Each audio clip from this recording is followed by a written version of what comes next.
Les amis, bonjour à tous, j'espère que vous allez bien et que tout se passe pour le mieux pour vous. Alors les gars, déjà je tiens à vous remercier malgré tout. Nous sommes premiers en tendance France, numéro 1. 24 heures après environ, premier tendance numéro 1. Bravo, merci à vous. Bon, il fallait qu'on se fasse exploser le pif 4-0 pour que vous me mettiez en tendance numéro 1. D'accord, ok, je retiens. Non, plus sérieusement, c'est le petit point positif, malgré le naufrage et l'échec, et il y a beaucoup de choses à dire.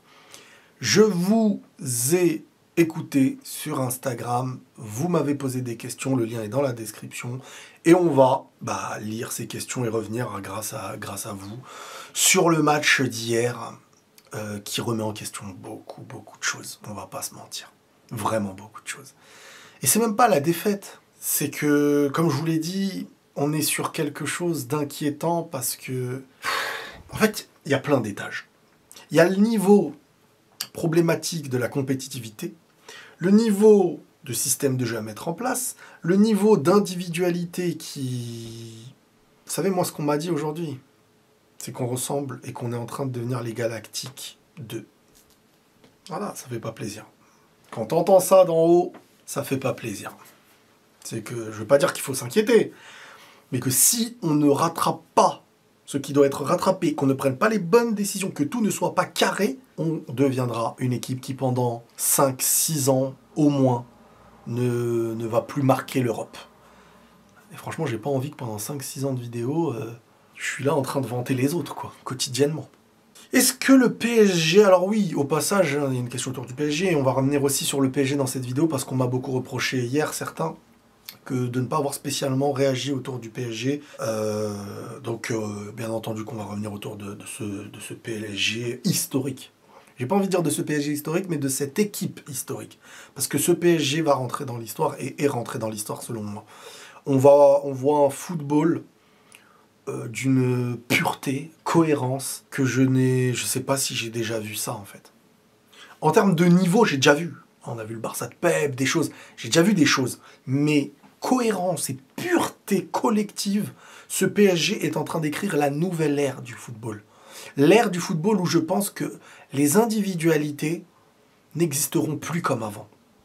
Parce qu'en fait, l'individualité, quand elle est trop individualité, t'éloigne du collectif. Et le football actuel, quand ce n'est plus que le talent, parce que maintenant le talent, t'en as dans toutes les équipes. T'as des jeunes arrivés à 17 ans, ils ont du talent. Le football, en fait, c'est tellement ancré dans l'esprit du bébé, carrément. Le foot, c'est quelque chose, ça y est, qu'on a dans le berceau, à la maternelle, la technique, tout, toujours devant nos yeux, les réseaux, machin. Donc, très très tôt, le foot fait naître du talent, des mecs qui n'ont plus la pression, des mecs qui... Et donc, en fait, le talent pour qu'on retrouve de l'individualité à l'époque de Cristiano Messi, pour qu'il te porte l'équipe et surpasse le collectif des autres, additionné à l'intensité, en fait, tout est pris pour que...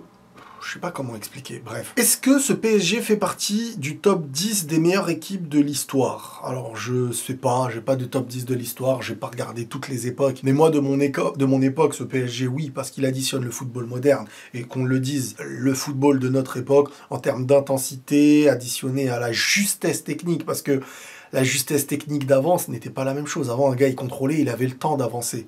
Là, maintenant, tout est mesuré à la... Je sais pas jusqu'où on va aller dans l'aspect physique du football et des joueurs, mais oui, ce PSG, aujourd'hui, est devenu une équipe historique. Après, j'ai pas de numéro de chiffre à vous donner. Fan du Real, mais hier, déçu. Attaque, 0. Pour toi, qu'est-ce qu'il faut changer? Si ça s'arrêtait qu'à l'attaque, ça m'aurait pas dérangé. Mais le problème, c'est que... Hier, je pense qu'on va améliorer beaucoup de choses. Mais hier, défensivement, c'est cata. C'est le Real Madrid 2024, pardon, 2014. C'est le Real Madrid 2024, le Real qui n'a aucune référence de football, qui ne peut répondre que par l'individualité. Quand l'individualité est écrasée par le collectif d'en face, il n'y a plus rien. Il n'y a plus rien. Maintenant, honnêtement, faut le dire, les attitudes de nos individualités, et je ne m'arrêterai pas à une individualité, mais on peut les citer, si vous le voulez. Les attitudes de nos individualités sont honteuses, pas dignes du Real Madrid. C'est la honte, la honte. Beaucoup, j'ai l'impression, ne savent plus ce que ça veut dire porter le maillot du Real. Franchement, beaucoup ne savent plus ce que ça veut dire porter le maillot du Real. C'est des histoires de contrat, des histoires de je fais pas l'effort pour l'autre, des histoires de moi-je. Ok, restez dans le moi-je. Vous allez avoir une carrière pourrie, vous allez rien faire, et au final, qu'est-ce qui va se passer? Vous allez être oublié dans le club. C'est ça que certains veulent, ne pas marquer l'histoire de ce club. Le moi-je. Au Real, il n'y a pas de moi-je. Il va y avoir des conséquences, et vous verrez. Si vous pensez que le Real peut accepter aussi longtemps le moi-je sans conséquences, vous verrez. Moi, je vous le dis. On verra. Moi, je ne demande pas de gagner. Je demande qu'on ait fait ce qu'il faut, même si on perd 5-0. L'abandon comme ça de plein de joueurs, c'est honteux. Et la compo, j'en parle pas, mais un coach a le droit de se tromper. Pour moi, Xabi Alonso s'est trompé, n'a pas fait de choix fort, n'a pas osé, n'a pas fait ce qu'il voulait. Ce qu'on reprochait à Ancelotti dernièrement. On n'a pas pris Xabi pour faire les mêmes reproches qu'on avait envers Carlo Ancelotti sur la fin. Quand il n'avait plus trop le choix de certaines choses. Xabi Alonso, on attend des choix forts. Que ce soit Mbappé qui saute, que ce soit Vini qui saute, que ce soit Bellingham qui saute, moi je m'en fiche. Ça c'est le combat des réseaux, ça. Moi je veux pas Mbappé, moi je m'en fiche. Je veux de la cohérence. Et que ceux qui jouent comprennent qu'il faut de la cohérence pour jouer. Il faut être focus. Football moderne, ça n'existe plus de se regarder. Vinicius, t'as un contrat, t'as pas un contrat, je prolonge pas. Prends vite une décision. Et Mbappé, comporte-toi en leader. Comporte-toi en leader. Montre que même quand c'est difficile, t'es l'exemple de l'équipe. Et pas l'inverse. Sinon, on n'avance nulle part. On va se casser la figure. Et on va perdre. Le Real Madrid sera une équipe pas respectée. J'ai connu une époque, hein. Liverpool, il venait de taper. Lyon, il venait de taper. Ça choquait pas les gens. Hein. Le nom Real Madrid, ouais, je vais jouer le Real. Mais bon, là, on est sur la même longueur d'onde que l'année dernière sur ce match-là. Je pense qu'on va faire des meilleurs matchs contre les plus petits que nous. Contre les plus petits que nous, je m'inquiète pas. Tu vas avoir de Huysen, tu vas avoir des recrues. Moi, je m'inquiète sur qu'est-ce que tu vas être face aux plus grands. Qu'est-ce que tu vas être face aux grands? Est-ce que tu vas être au même étage que le Bayern, que le Barça, que le PSG? Moi, je me pose cette question, parce que City va revenir. Est-ce que nous, on va revenir? Quand on va revenir? On est dans le questionnement. Pourquoi Xabi Alonso n'a pas pu décider entre Vini et Mbappé? Pourtant, le choix est facile. Non, le choix n'est pas facile. Tu n'as rien compris si tu dis que le choix est facile. Tu as deux tauliers, deux leaders, les deux joueurs les mieux payés de ton équipe, les deux joueurs qui ont peut-être le plus de poids dans ton club, le club qui est le Real Madrid, le plus grand club du monde. Tu me dis le choix est facile. C'est que tu n'as rien compris. Vous aussi, arrêtez. Mettez-vous au niveau, les mecs. Sérieusement. Le choix est facile. Le choix n'est pas facile. Si le choix était facile, le coach l'aurait pris. Ou alors, il a voulu faire l'idiot. Non. Le choix n'est pas facile, mais t'es le coach. Que ce soit difficile ou pas, à un moment donné, il faut faire des choix. Je suis désolé. T'as fait beaucoup jouer Vini. C'est plus explicable si t'avais sorti Vini que Mbappé, que tu n'as pas assez joué. Avec Vini, certains te disent, oui, mais avec Vini, t'as gagné. T'as un bon match de Vini, c'est contre Salzbourg. Et le schéma de jeu de Xabi Alonso, c'est deux attaquants. Avec ce Real-là, pour l'instant, ce qu'il veut mettre en place, c'est deux attaquants. Donc, s'il avait mis Mbappé, Gonzalo, ça se serait compris pour l'état d'esprit que tu veux faire rejouer Mbappé parce que tu l'as pas fait rejouer, que Vini doit retrouver du niveau et aussi tourner. Mais si tu avais mis Vini Gonzalo, ça m'aurait pas dérangé. C'est des choix forts. Mbappé aura son temps de jeu. Comme je l'avais dit dans une vidéo, rappelez-vous, c'était chez Pablo, je crois, le journal du Real, j'avais dit, notre histoire d'Mbappé Vini, Vini Mbappé, c'est pas notre histoire ça. Nous, notre histoire, c'est Xabi Alonso met en place un schéma de jeu qui va être utile. Il nous a fait sortir Gonzalo là, il nous a montré qu'il pouvait jouer, être titulaire. Fallait aller au bout de ton système de jeu et perdre avec ton système de jeu. Avec ou sans Mbappé. Je m'en fiche. Avec ou sans Vinicius, je m'en fiche. Mais dans la même cohérence. T'aurais titularisé un des deux, mon gars. Un des deux, tu l'aurais titularisé avec Gonzalo. Tu restes sur le même schéma. Et ensuite, tu fais rentrer l'autre. La saison, elle va commencer.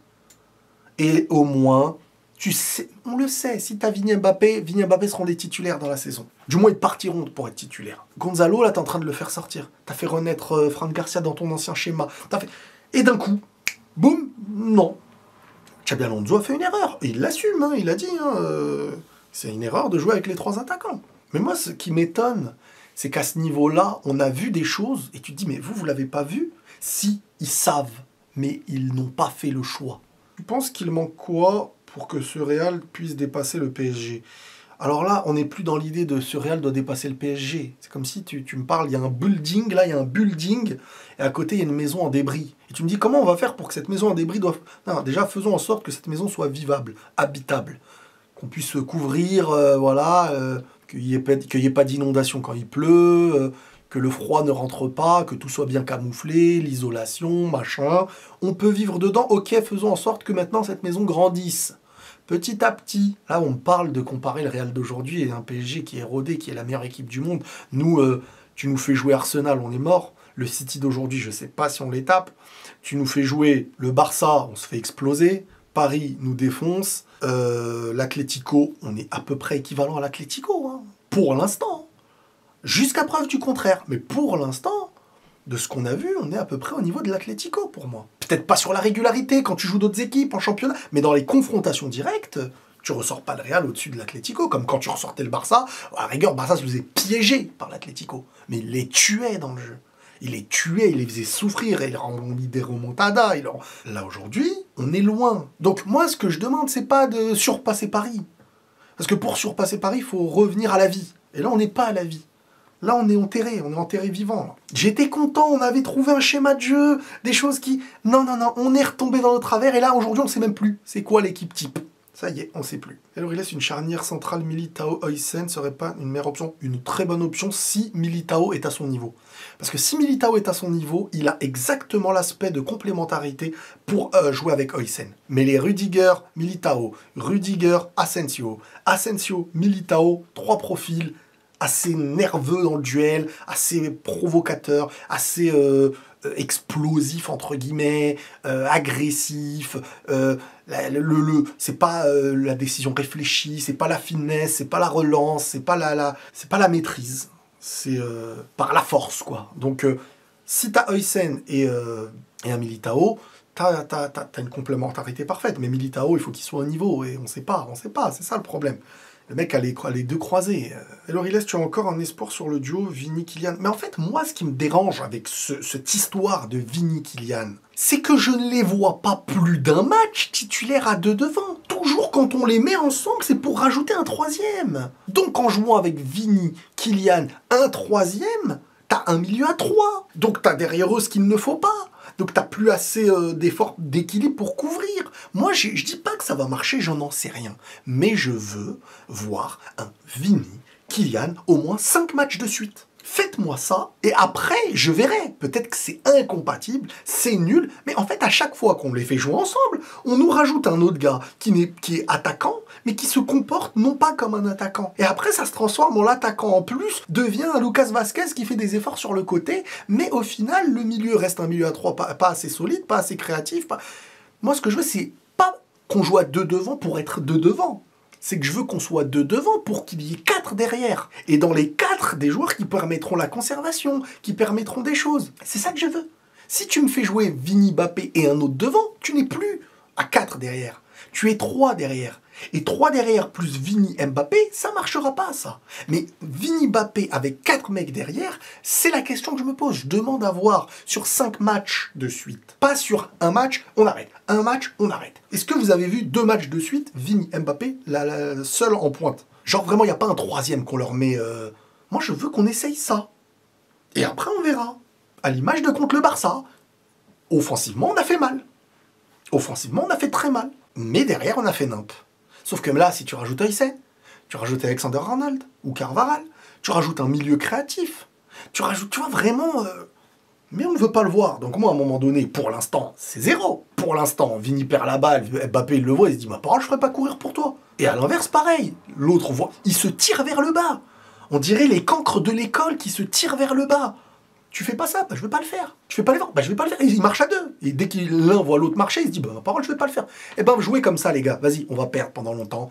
Personne marquera l'histoire. Il y aura plus de ballon d'or chez nous. Ça va être 0, nada. Continuons comme ça.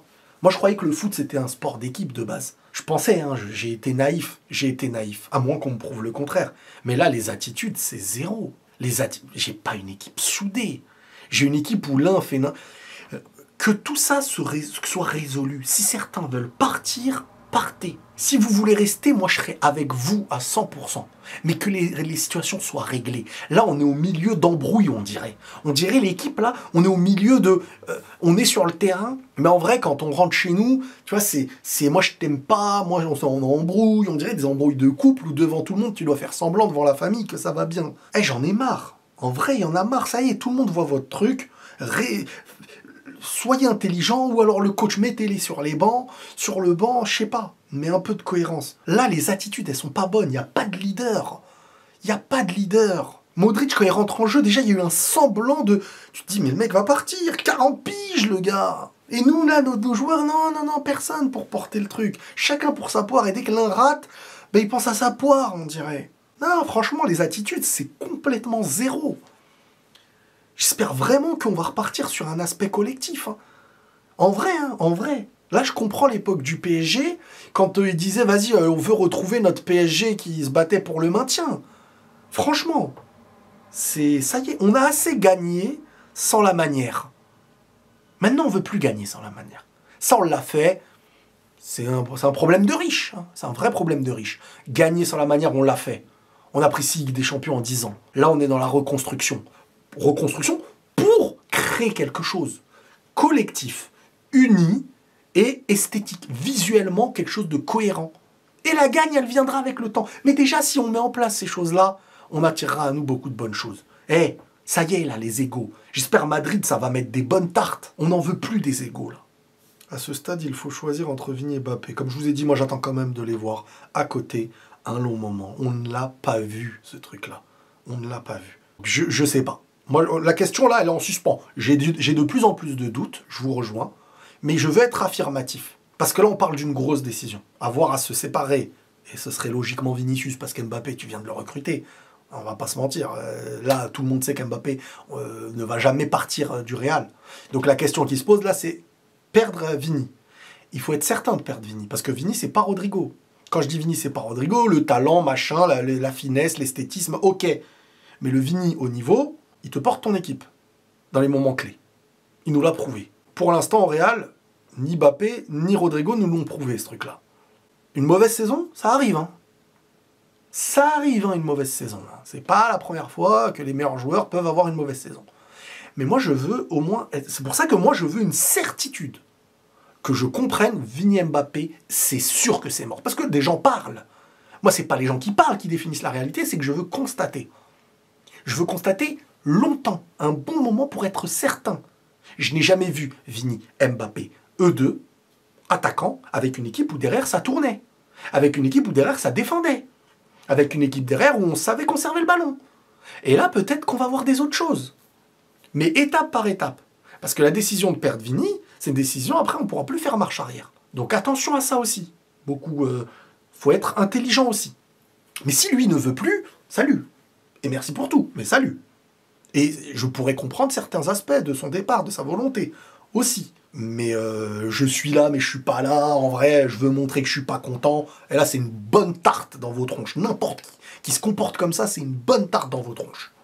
Je vous le dis. Pourquoi le 4-4-3 avec la BBC était efficace alors que celui-ci ne marche pas? Bah frérot, honnêtement...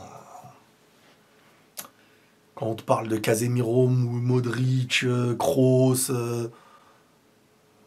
à leur prime, est-ce que tu as besoin d'un quatrième milieu? Honnêtement. T'as Marcelo, t'as Carvajal, t'as Ramos, t'as Varane. Est-ce que tu veux compter le nombre de tauliers mental et footballistiques?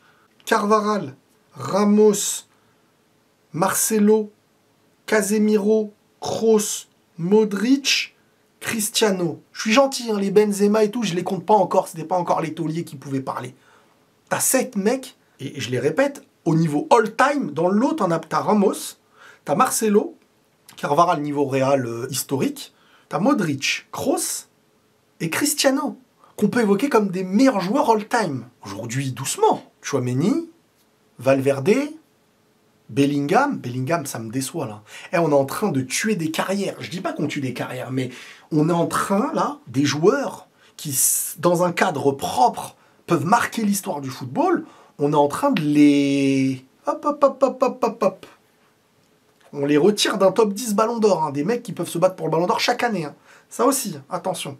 Ne penses-tu pas que la tournure de carrière de Kiki est inquiétante, elle déçoit? Le moment que vit Kylian, j'aimerais pas le vivre. Franchement, sportivement, ce gars, quand il démarre sa carrière, tout lui réussit. Tout lui réussit, tout est parfait. On dirait même qu'il a la chance des meilleurs, des plus grands. Tout ce qui touche, ça marche. Monaco, équipe de France, PSG... Tout ce qui touche, c'est facile, c'est énorme, c'est la star, il est aimé, il est machin. Et là, il est dans une phase de sa vie. Il quitte Paris. Paris gagne la Ligue des Champions. Paris devient l'une des meilleures équipes du monde, voire de l'histoire. Il arrive au Real, qui a gagné. Il n'est pas le fautif de tout. Tu perds Kroos, tu perds beaucoup de blessures, la saison, machin. Tu t'es rattrapé individuellement, franchement, faut pas se mentir. Mais malgré tout, tu perds. Tu te fais humilier par le Barça. Tu te fais humilier par le PSG. Tu fais saison blanche. Il a des choses à changer. Lui aussi a des choses à changer. Je suis le premier à vous dire à chaque fois, ça ne s'arrête pas qu'à Kylian. C'est très collectif cette année. On a une défense poisseuse. On a une défense naze. Cette année, Kylian contre le Barça, il te sauve, il te fait ce qu'il veut. Il y a des matchs, Kylian te sauve. Il y a des matchs, Kylian, la deuxième partie de saison de Kylian. Franchement, tu as une équipe autour. On va pas se mentir. Faut pas non plus... Kylian a des torts et doit changer dans beaucoup d'aspects. Mais Kylian et son talent et ce qu'il apporte à une équipe en termes de buts, etc. Si derrière, parce qu'une équipe n'est pas qu'un joueur, si derrière tu arrives à compenser ce truc-là, que tu perdes contre le PSG, que tu perdes contre City, contre le Barça, ça me gêne pas. Mais la saison entière, tu la gagnes. Déjà, ton championnat, tu le gagnes sur ta régularité face à ceux qui sont en dessous de toi. Tu le gagnes pas sur un classico que tu as gagné ou que tu as perdu. Donc si tu es le plus régulier sur la saison, voilà. Ça s'arrête même pas à qui est plus fort que toi. C'est est-ce que tu es régulier. Mieux vaut-je Asensio ou Rudiger de la charnière, car les deux ont du mal en ce moment. Oui, dans la titulaire. Par contre, Rudiger... En fait, Rudiger, moi, ça me gêne et me choque moins, parce que Rudiger a une carrière, en fait. Rudiger a fait partie des meilleurs défenseurs. Rudiger, pas la saison dernière, la saison d'avant, il est peut-être l'un top 2 meilleurs défenseurs du monde. À Chelsea, défense à 3, il a été dans l'équipe de la Ligue des Champions en tant que défenseur. Donc Rudiger a une carrière. On se pose plus la question de s'il est sur la fin, c'est comme à la base, c'est sur la fin, tu te poses pas mille et une questions. Par contre, Asensio, il y a toujours un questionnement, c'est est-ce que, comme je l'avais évoqué, est-ce qu'on n'était pas tout simplement sur le sur-régime mental quand ça va bien pour toi? Et quand ça va mal pour toi, comment tu te relèves? Et c'est là qu'on verra qui tu seras. Cette saison nous montrera, je pense. Mais en tant que remplaçant pour l'instant, parce que ça y est. Gonzalo est-il pas mis en lumière trop tôt pour le comparer à Raoul? Non, mais Gonzalo... Gonzalo a tout fait bien dans cette Coupe du Monde des clubs. Ensuite, tu le mets à droite. Vous espérez quoi? Non, mais il faut juste me dire. Vous espérez qu'il se passait quoi à droite? Parce que si on prend en compte ton message, c'est une critique envers Gonzalo. En gros, on l'a trop enflammé. D'accord. Tu veux qu'il fasse quoi à droite sur le côté, face à un PSG qui est en train de t'exploser la figure en leur donnant 2 buts en 10 minutes? Qu'est-ce que tu veux qu'il fasse, Gonzalo? Non, mais je veux une réponse à ça, s'il vous plaît. Je vais le chercher dans le commentaire, cette réponse. Tu veux qu'il fasse quoi, Gonzalo là? Donc, à moins que la question qui a été posée veuille nous dire « Attention, c'est un jeune, il ne faut pas s'enflammer », oui, là-dessus, tu as raison. Mais je pense pas que tu aurais posé cette question dans les autres matchs. Je pense pas. Donc, tu es en train de faire un reproche au joueur, qu'on l'a enflammé alors qu'il n'est pas au niveau. Si tu estimes qu'il n'est pas au niveau parce qu'on l'a mis à droite, qu'on l'a sacrifié, tu veux qu'il joue à un football qui n'est pas le sien, sacrifié dans un effectif où la compo n'est pas bonne, face à un PSG qui mène 2-0 en 10 minutes à cause de 2 buts que tu leur offres. Tu t'attends à quoi? Faut aussi être cohérent, les gars, les frérots. Faut-il sauter sur l'occasion de prendre Konaté cet été en duo avec Højsen? Ouais, ce serait très complémentaire. Et un joueur qui a des choses à prouver, qui se bat pour une carrière et qui est en équipe de France, assez souvent titulaire, et titulaire avec Liverpool, il a pris l'expérience qu'il faut, à côté d'un meneur de foot, comme pouvait l'être Van Dijk, et là tu as Højsen à côté. Il comprendrait cette cohérence. En plus, il y a beaucoup de Français. Oui, il faut aller le chercher. Alors, j'aurais préféré prendre Saliba, par exemple. Mais Konaté, il n'y a aucune galère. Aucune galère. Un peu déçu comme toi de la compo de Xabi. Qu'as-tu pensé de l'entrée de Militao? Bah, ça me fait plaisir de revoir Militao et Carvajal. Hein. Des têtes qu'on a vues dans des bons moments du Real et des 2 joueurs qui reviennent de blessure, ça pourrait être intéressant pour la saison. Maintenant, j'ai pas eu le temps de penser quelque chose. Tu perds 3-0, machin. T'es en train de te faire fumer par le PSG, 4-0, machin. Je n'ai pas d'attente à avoir sur l'entrée de Rudiger et de Carva et de Militao. Vous pensez qu'après cette Coupe du Monde des clubs, Rodrigo a toujours envie de rester? Rodrigo n'a pas envie de rester s'il n'est pas assuré de jouer titulaire, en fait. Ça, faut le comprendre. Maintenant, toutes les histoires, là... par contre, si tu perds Vinicius, je réfléchirai plus. Je vous dis la vérité. Si tu perds Vinicius, tu peux avoir un leader offensif et autour de lui, du Rodrigo, etc. Je pense que tu peux. Par contre, si t'es pas assuré de perdre Vinicius, Rodrigo part. Parce qu'il ne sera pas titulaire indiscutable. Pourquoi tu n'es pas dur avec les attaquants avec Vini Mbappé? Parce que tu n'écoutes pas quand je parle. Pas me prendre la tête. Hein. T'écoutes pas quand je parle. En fait, vous, si on ne dit pas « Nul, nul, t'es nul, c'est nul, t'es nul, c'est nul », c'est pour toi, je défends. Si je te dis « J'ai envie de voir quand même... » Non, faut faire partir les gens. Voilà, c'est nul, c'est comme ça, faut faire partir. Ben non, moi, c'est pas mon travail, ça. Mon travail, c'est d'essayer d'être certain de ce que je veux évoquer.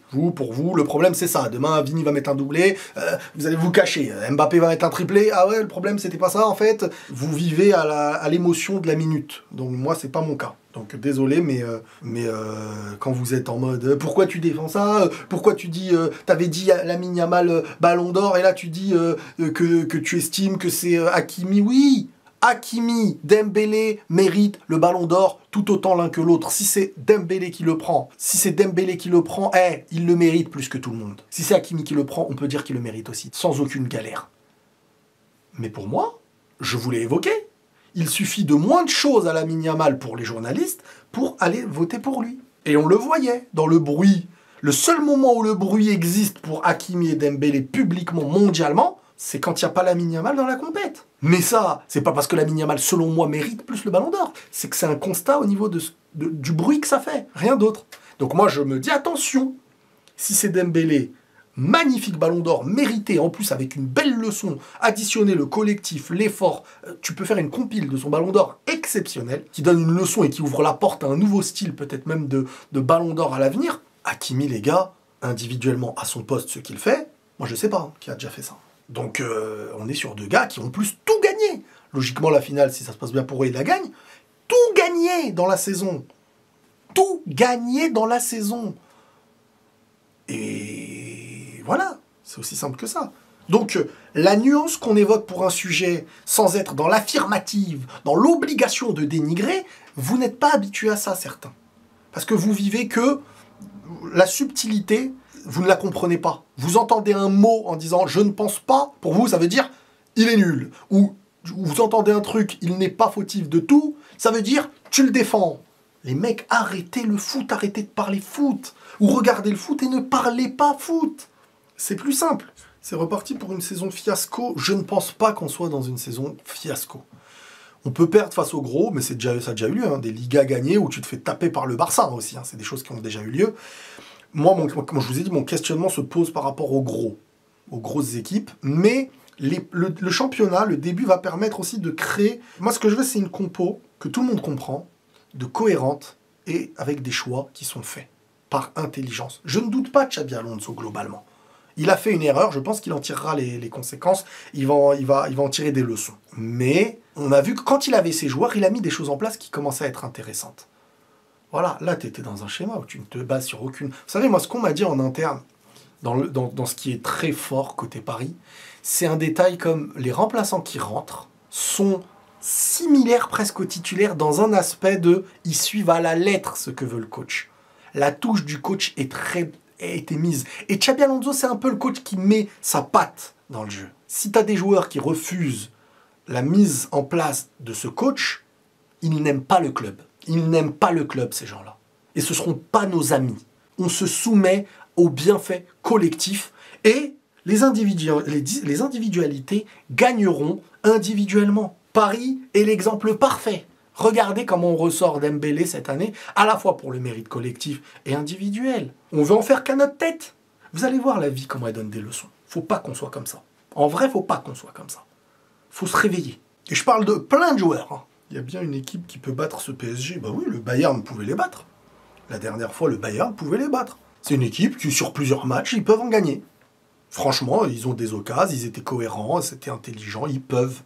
Mais ce PSG actuellement est la meilleure équipe. Et en plus, dans l'état de forme, parfait. À voir aussi, eux, quand ils vont connaître la plus petite difficulté, le moment le plus difficile, Et la remontée sera différente dans l'état d'esprit collectif où tout le monde sera peut-être moins confiant à 100%, et c'est là où on retrouvera possiblement peut-être des doutes.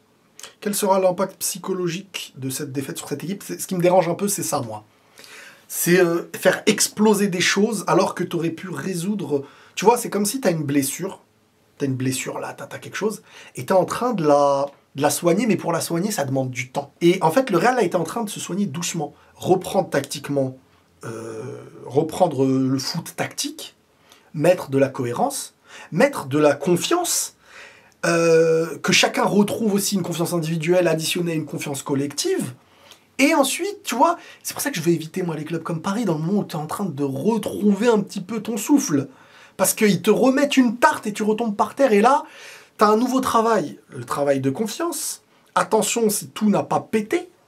Donc, il faut résoudre des problèmes internes, résoudre tactiquement, donner plus de réponses au football pour un petit peu calmer la foule. Et les individualités, que tout le collectif se retrouve, que on a cassé un truc qui avançait doucement. Et malheureusement, faudra voir la suite, en fait. Faudra voir les conséquences de cette suite. Avec tout le respect, tu ne penses pas être dans le déni vis-à-vis du pressing de Mbappé. Moi, j'ai dit une chose. Si vous écoutez mes mots, il faut les écouter. Si vous voulez écouter 2 mots dans ce que je dis, vous ne comprendrez pas et j'aurai l'air d'être un idiot. J'ai pas dit Mbappé fera le meilleur pressing de l'histoire. Déjà, j'ai dit 2 choses. J'ai dit Mbappé est un joueur dans une équipe à l'image d'un Lewandowski, Haaland. C'est les attaquants de base qui sont beaucoup plus sur aujourd'hui, dans l'aspect de aller marquer des buts. Ils ne courront pas autant que les autres. Maintenant, moi, j'ai dit, je veux voir une chose. Si le pressing est bien haut, intelligent, que l'équipe est bien haute, le joueur va être amené à pousser avec... Par contre, quand on a une équipe très basse qui recule, je n'ai aucun espoir sur Mbappé et Vini.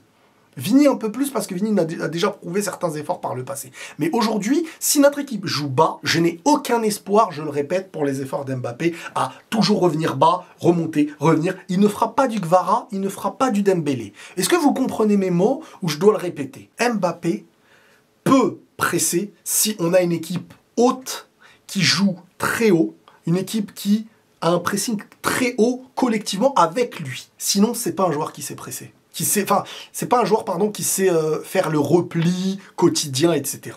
C'est pas le cas. Mais pour moi, le problème aujourd'hui, il peut être lié au pressing face à un PSG, mais Paris, ils t'ont tué. Donc, si on peut évoquer 1001 problèmes contre le PSG.